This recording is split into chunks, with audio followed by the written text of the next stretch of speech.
നമസ്കാരം. ക്ഷേത്രത്തിൽ നാം സാധാരണ ദേവനെ ചുറ്റി നടക്കുന്നു, അതാണ് പ്രദക്ഷിണമെന്ന് നമ്മൾ കരുതുന്നു.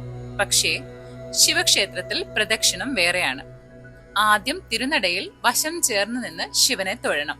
പിന്നീട് ബലിക്കല്ലുകൾക്ക് പുറത്തുകൂടി പ്രദക്ഷിണമായി നടക്കണം. ഓവിങ്കിലെത്തുമ്പോൾ ശ്രീകോവിലിന്റെ മുകളിലെ താഴികക്കുടം ദർശിക്കുക. അപ്പോൾ 7 പ്രാവശ്യം കൈകൊട്ടണം. അത് എന്തിനാണെന്നറിയാമോ? നമ്മുടെ 7 ജന്മങ്ങളിലെ പാപബന്ധങ്ങൾ തകർന്നു പോകട്ടെ എന്ന പ്രാർത്ഥനയാണത്. പിന്നീട് ബലിക്കല്ല് ചുറ്റി തിരികെ നടന്ന് വീണ്ടും ഭഗവാനെ തൊഴണം. എന്നിട്ട് മറുവശത്തുകൂടി വീണ്ടും ഓവിങ്കിലെത്തി അതേപോലെ തൊഴുക. അവസാനം തിരുനടയിലെത്തി വശം ചേർന്ന് നിൽക്കണം. അപ്പോഴാണ് ഒരു പ്രദക്ഷിണം പൂർത്തിയാകുന്നത്.